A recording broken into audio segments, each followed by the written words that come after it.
Isang tahimik na gabi, pinaandar ko ang aking lumang kotse sa ilang nadaan na parang pumapasok sa ibang mundo. Ang highway sa unahan ay unti-unting naglaho sa gabi na nag-iwan lamang ng kadiliman at bahagyang kumikislap na mga ilaw. Ang mga ilaw mula sa sign ng motel ay patuloy na kumikislap na para bang sinusubukan akong tawagan sa loob na nagbabala sa akin kung ano ang mangyayari. Pero hindi na ako makakabalik. Whispering Pines Motel. Isang pangalan na parang payapa, parang kanlungan pagkatapos ng mahabang araw. Ngunit habang hinihila ko ang lumang kotse papunta sa parking lot, isang kakaibang pakiramdam ang sumalubong sa akin. May mali dito. Isang malamig, mabigat na kapaligiran na para bang ang buong lugar ay tahimik na naghihintay ng isang lumalamon. Pagpasok ko sa loob, hindi ko naramdaman ang pagtanggap na inaasahan ko. Mayroon lamang isang luma, maalikabok na espasyo at kakaibang amoy. Pakiramdam ko ay dumaan lang ako sa tabing ng panahon at ang lugar na ito ay matagal nang nakalimutan. Welcome to Whispering Pines. Ang malalim na boses ng manager, si Enric Caldwell, ay umalinggaw-gaw mula sa likod ng counter. Nakatayo siya roon, parang multo, nakasubsob ang mga mata sa kanilang mga socket, nakatitig sa akin na para bang kilala niya ako noon pa man. Sa counter ay isang lumang notebook, ang mga pahina ay suot, isang bagay na kakaiba tungkol dito na parang ang mga karakter na nasa ibabaw nito ay nagsusulat ng kanilang mga sarili. Mga panuntunan ng kaligtasan, mahinang sabi ni Enric Caldwell, ngunit ang kanyang mga mata ay seryosong-seryoso. Sumunod ka o hindi ka makakaligtas sa gabi. Hindi ko alam ang gagawin ko. Dahil sa pagod at gutom ay pumirma ako sa bottom line nang hindi nag-isip. Ngunit noong una kong nabasa ang mga patakarang iyon, napagtanto ko na ang mga ito ay hindi lamang isang biro. Ang mga babalang ito ay mahalaga. Huwag kailanman tumanggap ng mga walker pagkatapos ng hating gabi dahil maaaring sila ay mga skinwalkers, mga nilalang na may anyo ng tao. Sagutin lamang ang telepono kung ito ay tumunog ng 3 beses, at kung ito ay muling magriring sa loob ng 30 segundo, magtago sa banyo at ibulong ang mantra. Dapat manatiling madilim ang silid 17 sa lahat ng oras at walang papayagang pumasok. Kung makakita ka ng ilaw doon, huwag ka nang bumalik. Simpleng rules, pero nakita kong nagkatotoo. At sa oras na yon, huli na para bumalik. Nagsisimula ng lumubog ang gabi sa Whispering Pines Motel. Umupo ako sa likod ng counter, nakatingin sa mga black and white na litrato sa dingding, malabo ang mga mukha na parang natunaw sa dilim. Ang magagawa ko lang ay maghintay hanggang sa magsimulang lumabas ang katotohanan. Pero hindi ko inaasahan, sa dilim ng motel na ito, may mga nilalang na hindi ko maisip. Mga bagay na sa paglakad ko lang sa pintong ito ay naunawaan ko may mga bagay na hindi pag-aari ng mundong ito. Kaya, pinirmahan ko ang survival code. Ngunit makakaligtas ba ako sa gabi sa lugar na ito? Ang Whispering Pines ay hindi ordinaryong lugar. Dito nagsasama ang katotohanan at kadiliman, at ang mga panuntunang iyon maaaring ang tanging babala na maririnig ko. Pero pwede ko ba silang sundan? Subaybayan ang aking kwento, at tanungin ang iyong sarili, maangahas ka bang manatili?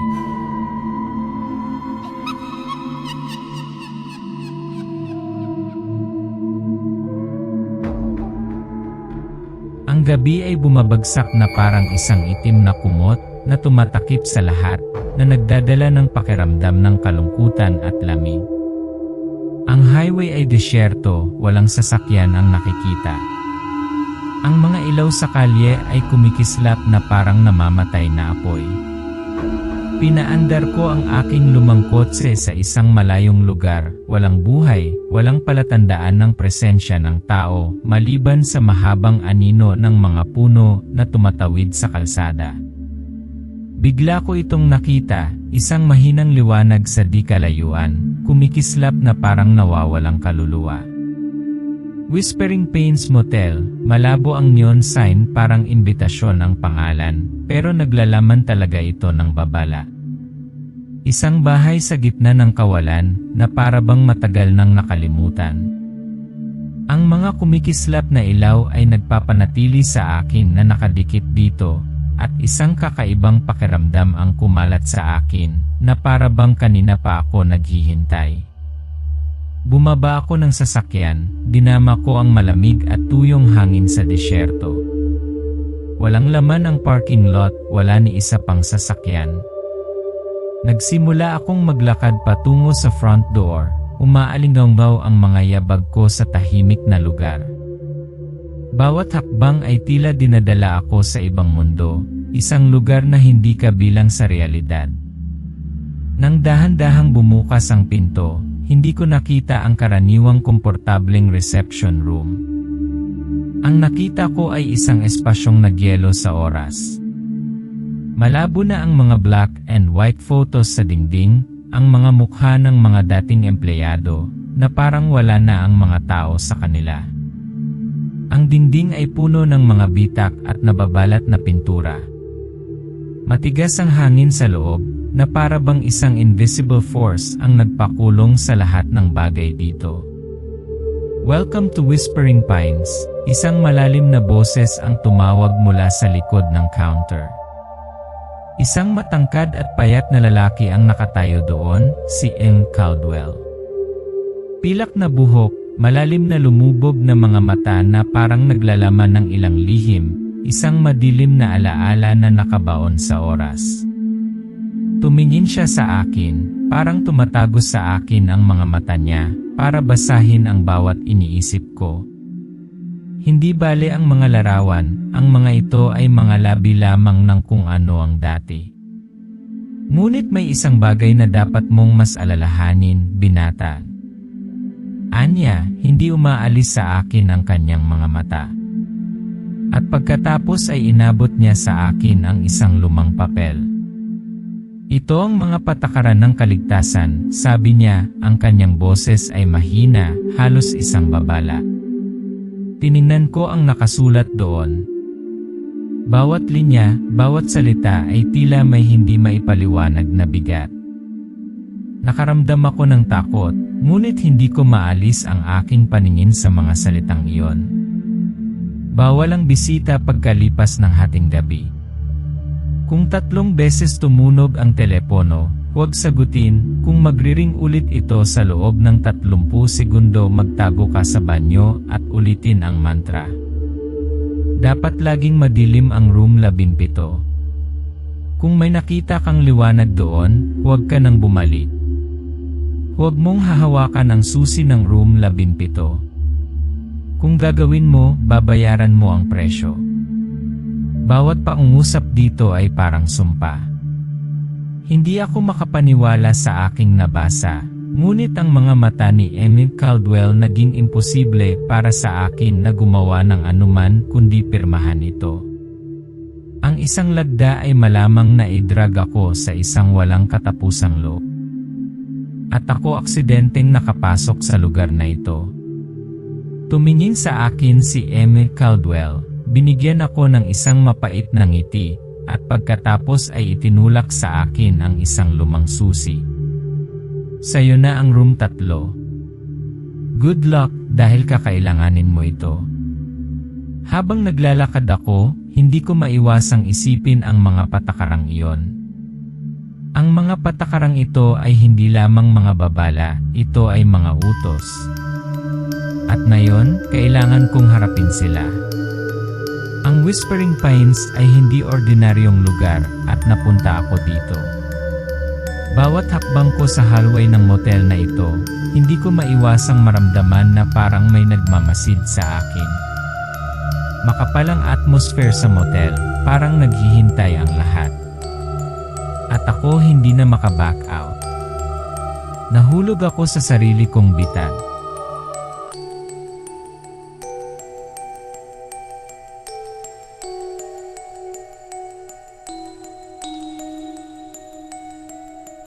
Umupo ako sa likod ng front desk, tinitingnan ang papel na may mga patakaran na ibinigay sa akin ni Engel Caldwell. Bawat tuntunin, bawat linya ay parang isang sumpa na bumabalot sa akin, na nagbubunga ng hindi maipaliwanag na takot. Ang mga panuntunang ito ay higit pa sa mga babala, sila ay mga utos.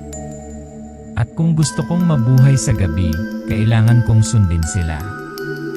Unang tuntunin, walang bisitang pinapayagang pumasok sa motel pagkalipas ng hating gabi. Maaaring mag-anyong tao ang mga skinwalker. Hinilig ako sa mga salitang ito. Skinwalkers ano ito? Ang mga nilalang na maaaring magbago ng anyo ay nagbabalat kayo bilang mga tao upang linlangin ang mga taong walang pag-aalinlangan. Nag-etyo sa utak ko ang pangalan na parang obsession. Rule number 2, kung ang telepono ay magriring ng 3 beses, huwag itong sagutin. Kung ito ay magriring muli sa loob ng 30 segundo, magtago sa banyo at ulitin ang mantra mula sa rule number 2. Hindi ko maintindihan, ngunit nararamdaman ko ang isang bagay na tunay, naroroon sa mga salitang ito. Hindi ko ito mapapansin dahil kung gagawin ko, makakaligtas ba ako sa gabi? At ang pangatlong panuntunan, dapat laging madilim ang room 17. Kapag may nakita kang liwanag sa loob, huwag kang lumingon. Kapag hindi ka nakapasok, hindi ka nalalabas. Room 17. Hindi ko pa narinig. Pero yung feeling na yon, yung feeling na may something sa room na yon, totoo, and I had to face it. Nang muli kong tingnan ang mga alituntuning iyon, naramdaman ko ang isang misteryosong kapangyarihan na nagmula sa kanila. Na parang hindi lamang mga babala, kundi mga palatandaan ng buhay at kamatayan. Kung hindi ako sumunod, magiging bahagi ako ng lugar na ito. Nagsimula akong magtrabaho at tubili na sumusunod sa mga alituntuning iyon. Isang pakiramdam ng takot, tensyon, at pagkalito ang bumangon sa loob ko. Sa bawat oras na sumusunod ako sa isang panuntunan, pakiramdam ko ay mas ligtas ako, ngunit mas malinaw din ang pakiramdam ng panganib na aking kinakaharap. Habang lumalalim ang gabi, mas tahimik at mabigat ang espasyo. Nagsimulang magmula ang mga kakaibang ingay mula sa mga silid. Akala ko nakarinig ako ng mga yabag, pero wala akong nakitang tao. Marahang bumukas ang pinto, saka muling isinara. Paano ko malalaman kung sino ang nasa labas? Napatingin ako sa security camera sa dingding, ang screen ay nagpakita ng isang madilim na pasilyo na walang nakikitang tao. At pagkatapos, tumunog ang telepono. 3 beses. Napahinto ako sa paghinga. Kumalabog ang puso ko, bumangon ang matinding takot sa puso ko. Naalala ko ang tuntunin, salita sa salita. Huwag mo nang sagutin. Kung mag-ring muli sa loob ng 30 segundo, pumunta sa banyo at ulitin ang mantra. Muling tumunog ang telepono. Muli. Isang mabigat na tunog, parang bulong mula sa kabilang mundo. Hindi ko na kaya. Tumakbo ako sa banyo, sinusubukan kong ulitin ang mantra sa aking ulo. Kung may kung ano sa kwarto, huwag mo nang tingnan, inulit ko ang pangungusap na yon na parang umaasang mapoprotektahan ako nito, ngunit alam kong may paparating na. Tumayo ako sa banyo na may kakaibang pakiramdam na may nakatayo doon. Tila yumanig ang pinto dahil sa hindi nakikitang puwersa. Hindi ko makita ang labas pero alam kong may naghihintay sa akin. Nagsisimula pa lang ang bangungot ko. Ang mga patakaran ay higit pa sa mga utos, sila ay mga pintuan na nagbukas sa isang mundong hindi ko na maibabalik. Sa bawat sandali na lumilipas, mas malinaw kong nararamdaman ang kadiliman, at alam kong natapakan ko ang isang lugar kung saan walang matatakasan.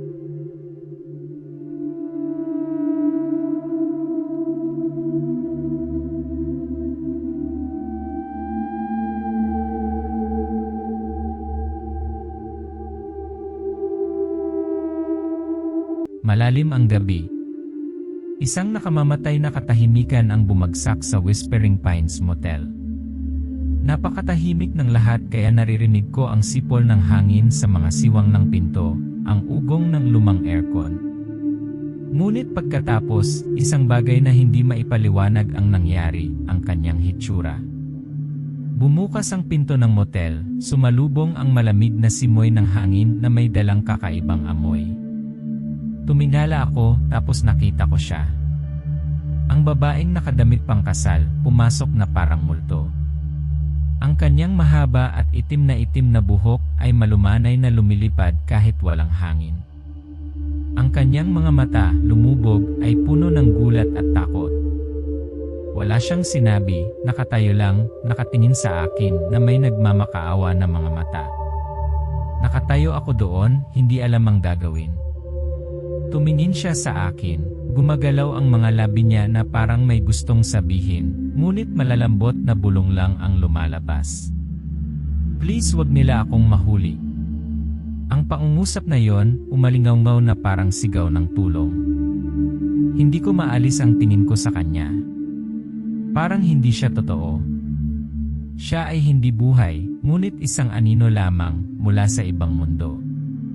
May parte sa akin na sinabihan akong tumakbo pero hindi ko magawa. Huwag mong hayaang makuha nila ako, muli niyang bulong, umaalingaw-ngaw ang boses sa espasyo. Naramdaman ko ang lamig na dumaloy sa aking gulugod. Ito ba ay isang babala o isang ilusyon lamang ng pagkapagod? Hindi ko alam kung bakit, pero unti-unting nahulog ang mga mata ko sa susi ng room 17. Nakahandusay ito sa sahig sa harapan ko. Pagtingin ko sa susi, may kakaibang nangyari. Ang isang susi ay hindi lamang isang bagay na walang buhay, ito gumagalaw. Dahan-dahan, unti-unti, na parang may di nakikitang puwersa na humihila dito. Hindi ako makapaniwala sa aking mga mata. Susi galaw. Walang tao dito kundi ako at siya, pero nawala ang susi. Lumingon ako sa likod, ngunit walang palatandaan. Tanging kadiliman, mga anino ang bumungad sa akin, at isang pakiramdam na hindi ko maipaliwanag. Hindi na ako makakatagal dito. Mabilis akong lumingon para tingnan ang babae, ngunit hindi na siya nakatayo doon. Tanging ang lumang salamin lamang ang natitira, na sumasalamin sa aking imahe. At ang kakaiba, sa salamin, hindi ko na nakikita ang sarili ko. Ibang mukha, ibang figura ang nakatingin sa akin mula sa salamin. Lumingon ako at tumingin sa salamin, pero hindi ako yon. Isa pang mukha ang lumitaw. Ang mga mata ay hindi na ang aking mga mata, napalitan na sila ng isang bagay na mas nakakatakot, at ang ngiting iyon, isang kakaibang ngiti, ay nagpalamig sa aking gulugod. Wala na akong masabi dahil hindi na kontrolado ang bibig ko. Lalong tumawa ang imahe sa salamin, parang gusto akong lamunin ng buo. Ang babaeng nakadamit pang kasal ay hindi na malabong figura. Siya ay naging bahagi ng lugar na ito, isang kaluluwang nakulong sa motel na ito, at ako ang susunod. Ang pakiramdam na nakaharap ko, hindi lamang ang batang babae sa damit pang kasal, kundi pati na rin ang isang di nakikitang puwersa, na lampas sa lahat ng mga limitasyon ng katotohanan, ay humihingal sa akin. Pumasok ako sa ibang mundo kung saan hindi na mahalaga ang mga patakaran. At ngayon, hindi lang ako, kundi lahat ng papasok sa Whispering Pines Motel ay biktima ng mga kaluluwang hindi makakatakas.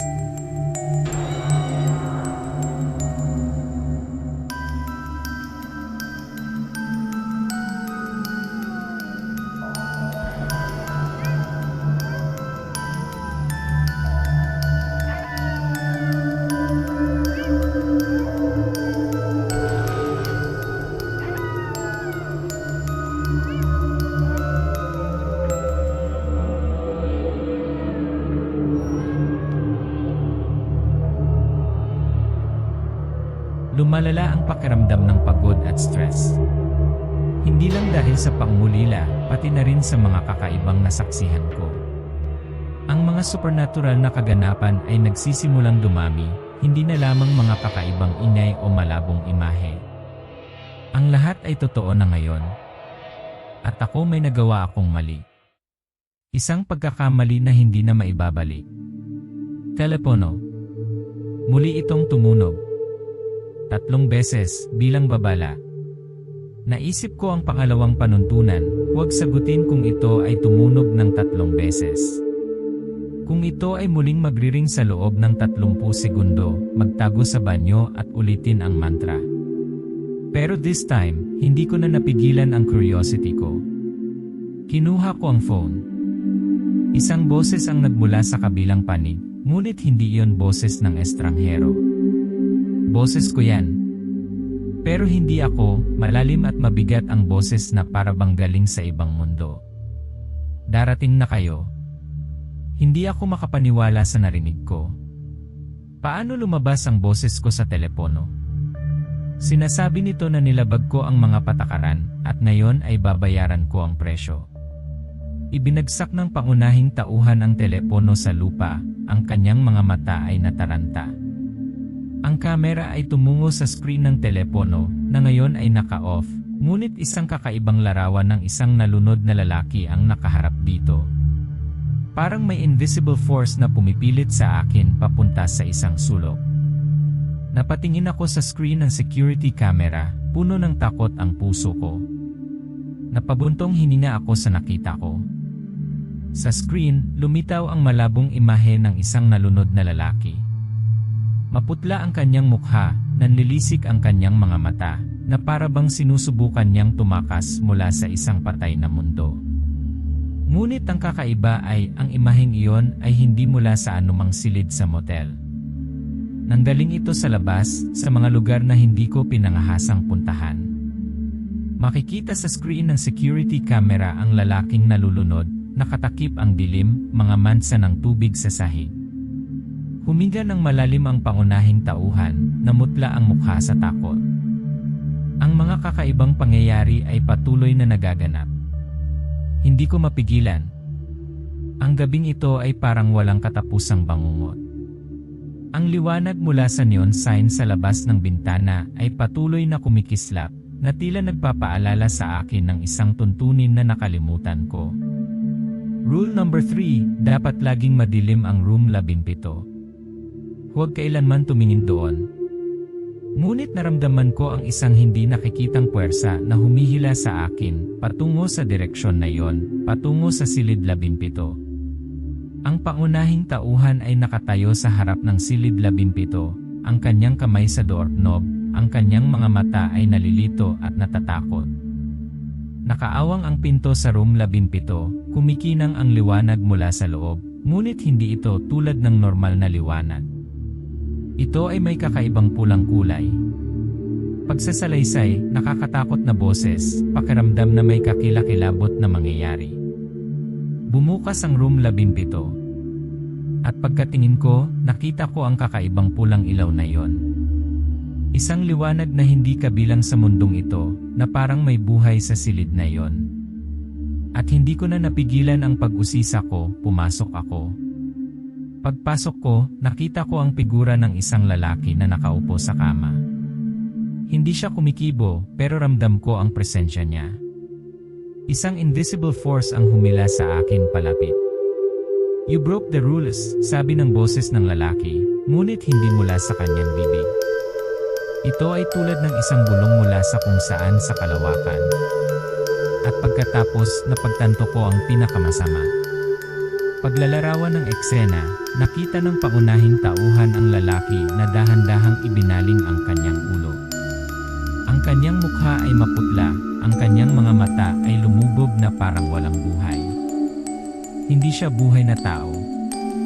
Isa itong nakulong na kaluluwa, isang taong namatay noon, at ngayon, gusto niyang samahan ko siya sa tinatawag na incomplete death. Nilabag ko ang mga patakaran at ngayon, kailangan kong bayaran ang presyo. Ang kamatayan ay hindi ang katapusan. Isang cycle lang at nahuli na ako. Lahat ng nasa paligid ko, mula sa susi hanggang sa imahe sa salamin, mula sa paghina ng batang babae sa damit pangkasal hanggang sa anino ng nalunod na lalaki, lahat ay nagsabi sa akin ng isang bagay: ako ay minarkahan. Paglalarawan ng eksena, ang pangunahing tauhan ay nakatayong nakatulala sa silid, hindi alam kung ano ang gagawin. Naramdaman niya ang pagmamatsyag mula sa mga hindi nakikitang puwersa sa paligid niya. At pagkatapos, nagsimula akong maramdaman ang mga ito. Invisible eyes, invisible figures na nakatingin sa bawat galaw ko. Wala na ako sa sarili ko. Lahat ng nasa paligid ko ay naging isang hindi maiiwasang bangungot. Nagsimula ang isang bangungot nang tumuntong ako sa Whispering Pains, at ngayon, nagkatotoo na. Walang makapagliligtas sa akin. Pumasok ako sa isang mundo kung saan ang mga patakaran ay hindi mababago at ang mga kaluluwa ay nakulong magpakailanman. Maaari ba akong makatakas o magiging bahagi ba ako ng mabagsik na siklong ito tulad ng lahat ng nauna sa akin? Ang Whispering Pines ay hindi isang lugar para sa mga tao. Ito ay isang bitag, isang nakalimutang impyerno. At naging bahagi ako nito.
Nakaligtas ako noong gabing iyon.